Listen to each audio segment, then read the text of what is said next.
Assalamualaikum warahmatullahi wabarakatuh. Baik, hari ini saya akan membentangkan kertas kajian saya yang bertajuk Teknik Lukisan One Way and Two Way Arrow untuk meningkatkan kemahiran melukis medan lastik dalam mata pelajaran fizik. Satu analisis keperluan. Okey, saya adalah Cikgu Nur Hafizan binti Abdul Wahab daripada SMK Air Merah Kulim Kedah. Okey. Untuk hari ini, dalam slide pembentangan saya akan bercakap tentang pendahuluan, penyataan masalah, objektif, metodologi, dapatan kajian, perbincangan dan kesimpulan. Baik, yang pertama, untuk pendahuluan,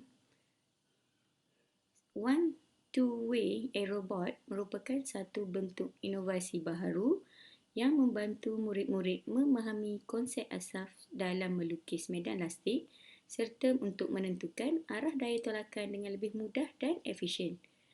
Okey, di mana untuk menjalankan kajian ini, saya telah menganalisis beberapa perkara sebagai penyataan masalah di mana daripada umumnya subjek yang saya pilih adalah fizik SPM. Okey, topik elektromagnet dan apa yang saya nak kaji ialah tentang masalah kemahiran murid iaitu dua perkara, kemahiran melukis medan lastik dan kemahiran untuk menentukan arah daya tolakan. Okay, seterusnya, bagi objektif kajian, saya menetapkan ada dua objektif bagi kajian saya ini iaitu yang pertama, untuk mengenal pasti keperluan pembangunan bahan bantu belajar yang sesuai bagi topik elektromagnet dalam silibus fizik tingkatan 5. Dan yang kedua adalah untuk membantu murid-murid memahami konsep asas melukis medan lastik serta menentukan arah daya tolakan dengan lebih mudah dan efisien.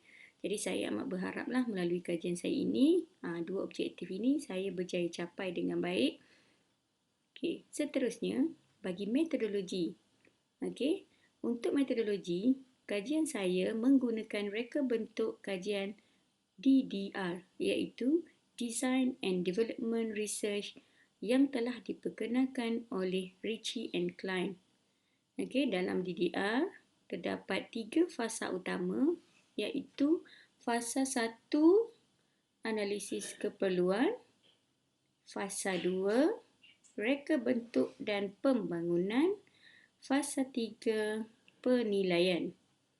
Okey, sebanyak 20 orang sampel kajian saya gunakan untuk kajian tindakan ini di mana 7 orang murid adalah perempuan dan 13 lagi adalah lelaki. Okey, bagi melaksanakan kajian tindakan saya ini, langkah kajian yang saya pilih untuk fasa yang ketiga iaitu pada penilaian nanti dengan menggunakan kuasai eksperimental iaitu yang pertama ujian pra, yang kedua ujian intervensi dan yang ketiga ujian post. Okey, seterusnya dalam bahagian metodologi, okey, untuk kajian ini saya hanya akan bercakap tentang fasa pertama sahaja kerana kajian tindakan ini masih lagi dalam fasa analisis, fasa yang pertama. Okey, so untuk secara umumnya reka bentuk kajian saya yang menggunakan Design and Development Research, pada fasa 1 metodologi yang saya akan gunakan adalah secara temu bual dengan analisis dokumen. Pada fasa 2, pada fasa 2 melalui dapatan daripada analisis keperluan tadi, saya akan mereka bentuk dan membangunkan model awal yang telah saya buat dan test sebagai pilot test pada murid kelas lain. Dan model tu sekarang dalam proses ubah suai untuk disesuaikan dengan tahap semua murid lain.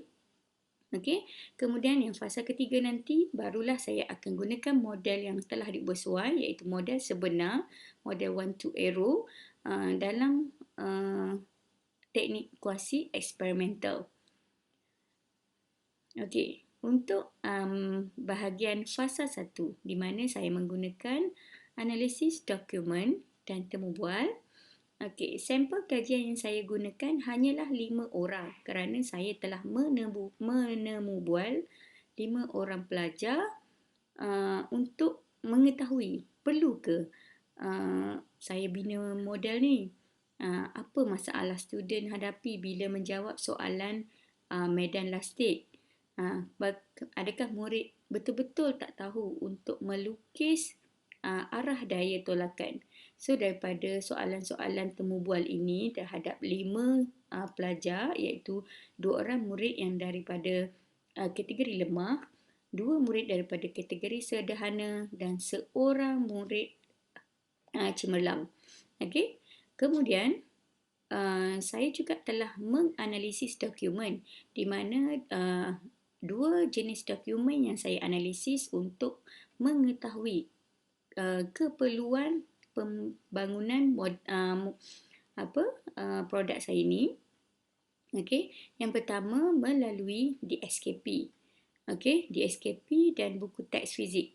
Okey, di mana saya telah melihat melalui 2 dokumen ini, topik yang saya pilih ini ada ditanya dalam kertas SPM sama ada kertas 1, kertas 2 ataupun kertas 3 pada setiap tahun. Okey, yang mana ini bermaksud topik ini adalah topik yang sangat wajib difahami dengan baiklah oleh murid. Okay, di mana bagi silibus KBSM yang telah berakhir sehingga tahun ini, okay, topik ini masih lagi terdapat dalam bab 4 tingkatan 4 semasa murid-murid tingkatan 5 ni belajar form 4 tahun lepas. Okay, dan juga untuk KSSM bab 4 juga ada tetapi diajar di dalam tingkatan 5 KSSM. Okey, kedua-dua topik ini dipelajari oleh murid tingkatan 4 dan 5 semasa mereka berada dalam tingkatan 5. Okey, seterusnya dokumen yang saya analisis juga untuk mengetahui keperluan pembangunan model ini adalah analisis item ujian dan peperiksaan yang telah saya jalankan di sekolah pada awal tahun. Di mana dalam soalan melukis medan lastik, saya dapati terdapat 3 masalah utama, iaitu murid tidak melukis anak panah arah medan magnet, murid tidak kenal simbol arus masuk dan arus keluar, dan juga murid tidak tahu arah daya tolakan selepas melukis medan lastik. Okey. Jadi, daripada temu bual tadi bersama 5 murid tadi, saya kesimpulkan dalam 3 tema utama, iaitu murid menyatakan elektromagnet adalah topik yang paling suka antara 10 topik yang dipelajari dalam fizik tingkatan 4 dan tingkatan 5. Okey, murid juga menyatakan tidak faham masa belajar dan mudah lupa, di mana 70% murid tidak faham konsep medan lastik semasa diajar menggunakan dalam PDPC menggunakan kaedah tradisional. Okey. 90% murid pula lupa hukum fizik yang perlu digunakan, iaitu petua genggam tangan kanan dan hukum tangan kiri Fleming. Okey, jadi 100% murid menyatakan keperluan model inovasi ini untuk meningkatkan tahap pemahaman mereka dalam melukis medan lastik dan menentukan arah daya tolakan. Okey, baiklah. Daripada dapatan analisis item tadi dengan temu bual tadi, saya telah kumpulkan maklumat-maklumat tersebut dalam 3 tema, iaitu tema yang pertama, Pendekatan inovasi bahan bantu belajar ialah cara yang sesuai untuk aktiviti PDPC fizik.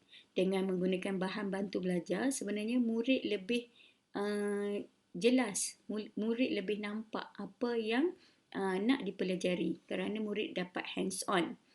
Okey, melalui tema yang kedua, guru juga memerlukan sumber dan bahan yang sesuai untuk merangsang pembelajaran topik yang sukar. Kerana kita tahu topik yang sukar, kalau kita hanya ajar pada teori, mungkin hanya murid yang cemerlang faham. Tetapi kita tidak dapat menentukan adakah murid kategori sederhana dan lemah juga faham pada topik-topik yang tukar. Jadi untuk mengelakkan minimum educate syllabus pada murid-murid yang lemah dan sederhana, kita nak juga murid-murid yang kategori lemah dengan sederhana ni belajar topik yang sukar. Jadi guru perlukan sumber dan bahan yang sesuai lah. Okay? Jadi saya rasa inovasi saya One to Arrow board ni adalah sangat sesuai untuk digunakan oleh guru-guru. Tema yang ketiga adalah aktiviti pengajaran perlu mempertimbangkan aras murid. Seperti yang saya terangkan tadilah, kita ada aras murid lemah, sederhana dan cemerlang. Jadi, dengan menggunakan aktiviti hands-on, murid yang cemerlang boleh membantu murid yang lemah. Okey? So, kesimpulannya, teknik lukisan one way, two way arrow ini untuk meningkatkan kemahiran melukis medan lastik dalam mata pelajaran fizik. Saya amat berharap murid dapat memahami konsep asas dalam melukis medan lastik serta menentukan arah daya tolakan dengan lebih mudah dan efisien. Seterusnya, guru dapat mengimplementasikan PAK 21 dalam PDPC fizik sebab kita menggunakan hands-on. Okay, dan last sekali, murid dapat menjalankan aktiviti hands-on untuk lebih memahami dan mengingati konsep fizik. Okey, sekian, terima kasih. Assalamualaikum warahmatullahi wabarakatuh.